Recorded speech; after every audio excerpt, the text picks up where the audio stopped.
Good morning, students. How are you? I hope all are fine and all are safe at home. Welcome in our video, students.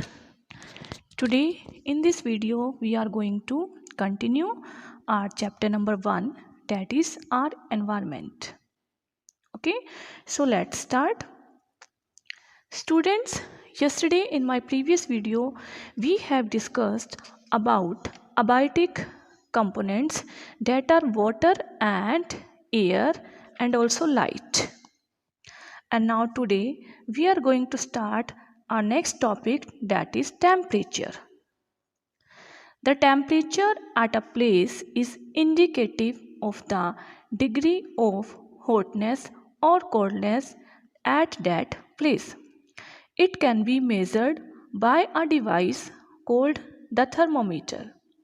The degree of hotness varies from place to place. So students, temperature at a place, किसी place का temperature कैसा है, it depends upon the degree of hotness और coldness. Means वहाँ पर कितनी hotness है, कितनी गर्मी है और कितनी सर्दी है. And it can be measured by using thermometer. हम थर्मोमीटर से टेम्परेचर को मेज़र करते हैं. And the degree of hotness varies from place to place. हर जगह पर टेम्परेचर जो होता है वो अप एंड डाउन होता रहता है, कहीं पर ज़्यादा कहीं पर कम. Temperature affects activities of living organism. Living organism की एक्टिविटीज़ पे भी टेम्परेचर अफेक्ट डालता है. It is important factor that determine the distribution of plants and animals on earth. Each organism has its own tolerance range for temperature. किसी place का temperature कैसा है, कम है या ज़्यादा है, इस पर डिपेंड करता है कि वहाँ पर कैसे प्लांट्स हैं और कैसे एनिमल्स हैं. ओके, कुछ प्लांट्स ऐसे होते हैं जो ज़्यादा हॉट रीजन में ग्रो करते हैं और कुछ प्लांट्स ऐसे होते हैं जो कोल्ड रीजन में ग्रो करते हैं. Okay, in the same way कुछ एनिमल्स ऐसे होते हैं जो हॉट रीजन में रहते हैं और कुछ एनिमल्स ऐसे होते हैं जो कोल्ड रीजन में भी सर्वाइव कर जाते हैं. Clear? So each organism has its own tolerance range for temperature. सभी ऑर्गेनिज्म की अपनी अपनी रेंज होती है कि वो कितनी गर्मी और कितनी सर्दी को टॉलरेंस कर पाते हैं. टॉलरेंस मीन्स सहन करना, मीन्स कितनी गर्मी को वो सहन कर सकते हैं और कितनी सर्दी को वो सहन कर सकते हैं. Okay, most plants and animals grow in warm places but some need a cold climate. Cows can tolerate the hot weather better than buffaloes. We often see buffaloes cooling themselves in ponds during summer. Students, plants और animals mostly कहाँ grow करते हैं? Grow in warm places. Warm places means जहाँ पर क्या होती है, गर्मी होती है. Okay? But some need a cold climate. But कुछ ऐसे भी प्लांट्स होते हैं, कुछ ऐसे भी एनिमल्स होते हैं जिनको कोल्ड क्लाइमेट्स की ज़रूरत होती है, ठंडे एरिया की ज़रूरत होती है. For example cows can tolerate hot weather better than buffaloes. Cows गर्मी सहन कर सकती हैं बट बफेलोज नहीं कर सकती. मीन्स काउ जो है वो बफेलो से ज़्यादा गर्मी सहन कर सकती हैं. And what's the reason behind this? Because the buffaloes are black in colour. Buffaloes are black in color and don't have efficient sweat glands. उनके पास इतने ज़्यादा स्वेट ग्लैंड्स नहीं होते. स्वेट ग्लैंड्स मीन्स जहाँ से आपका पसीना निकलता है. ओके, आपकी स्किन जो होती है, आपकी स्किन पर स्वेट ग्लैंड्स होते हैं. डेट्स वाई जो लॉस ऑफ वाटर हो जाता है in the form of sweat. Sweat means पसीना. ओके, तो पसीने की फॉर्म में आपका जो वाटर है बॉडी से, स्किन से, वो रिमूव होता रहता है. But buffaloes have no sweat glands. Buffaloes have not efficient sweat glands. Means उसकी स्किन पर इतने ज़्यादा स्वेट ग्लैंड्स नहीं होते जिससे उसकी जो अंदर बॉडी की जो हॉटनेस है in the form of sweat निकल सके. Clear? So that's why the buffaloes cool themselves in ponds during summer.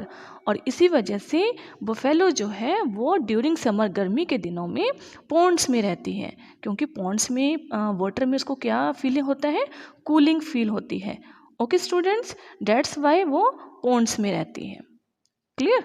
Hence they feel the heat more and need to cool themselves by drinking in water. क्योंकि उसकी body पर efficient sweat glands नहीं होते, उसको ज़्यादा गर्मी feel होती है. दैट्स वाई वो अपने आप को कूल रखने के लिए ज़्यादातर वाटर में रहती है. Clear? On the other hand, camels can tolerate even the extreme heat of the desert. Everybody knows, all of you knows that camels lives in desert. Camels कहाँ रहते हैं, डेजर्ट में. डेजर्ट मीन्स रेगिस्तान, रेतीला area. Okay, और camels में capacity होती है कि वो ज़्यादा हीट को टॉलरेट कर सकते हैं.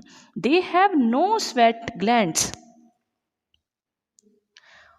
उनके पास कोई स्वेट ग्लैंड्स नहीं होते. This help in reducing the loss of water from their body.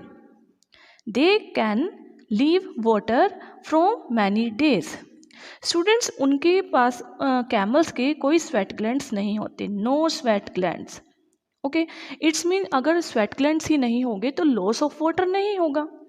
Clear? Loss of water कब होता है, जब वाटर जो है स्वेट की फॉर्म में, स्वेट मीन्स पसीने की फॉर्म में रिमूव होता रहता है.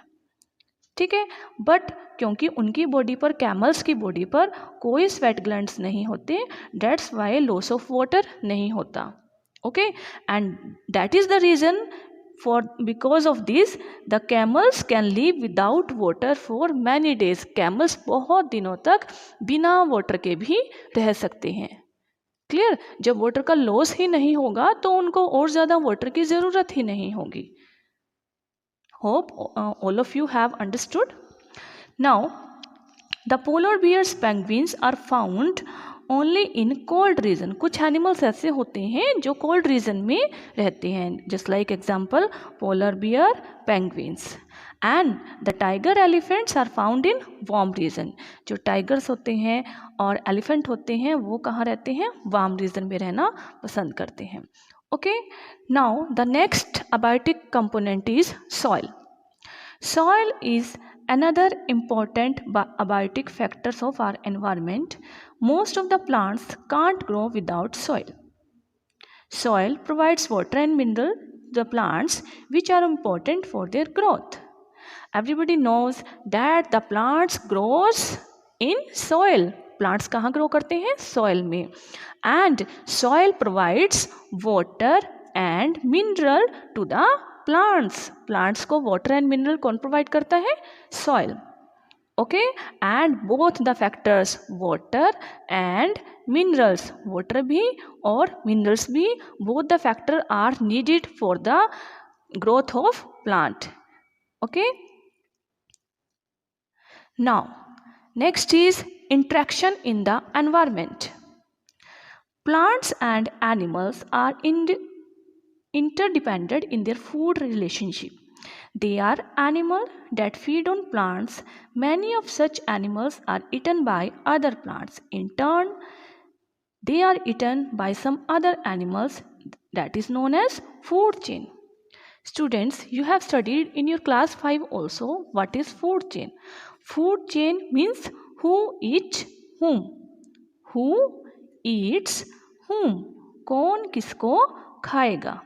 ओके, जैसे प्लांट्स हैं, प्लांट्स को कौन खाते हैं, हर्बीवोर्स खाते हैं.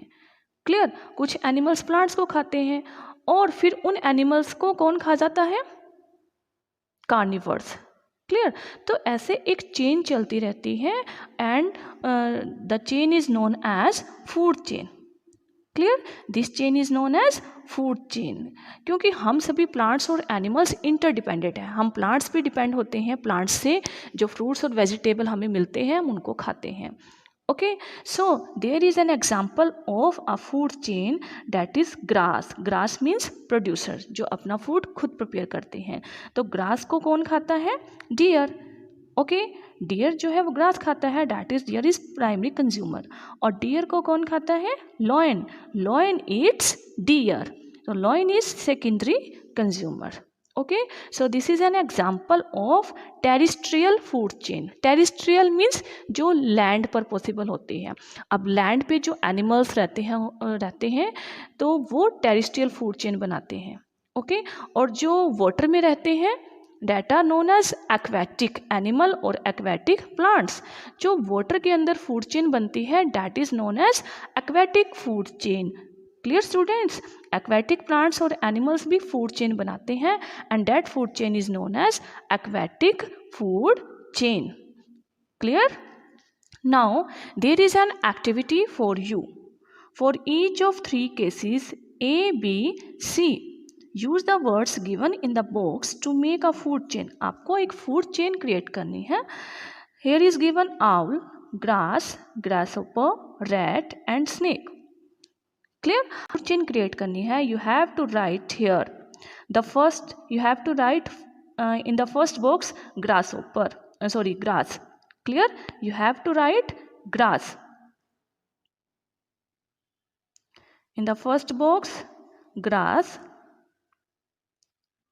ग्रास कौन खाता है? ग्रासहोपर. एंड ग्रासहोपर को कौन खाता है? रैट. रैट को कौन खाता है? स्नेक. और स्नेक को कौन खाता है? Owl.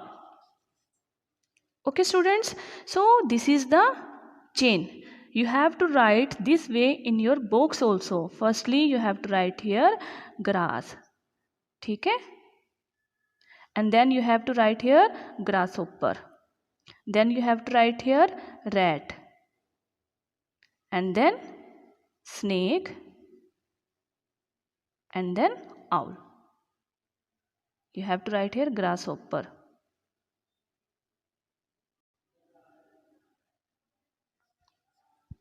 Clear? So this is the type of food chain. You have to do this activity yourself. You have to complete part B and part C yourself. Okay students, also you have to tell which type of food chain is this, because all these are terrestrial animals, so this is a terrestrial food chain. Clear students? So you have to read this topic from your book and you have to do your activity on page number 9 in your science book. Thank you. Have a nice day.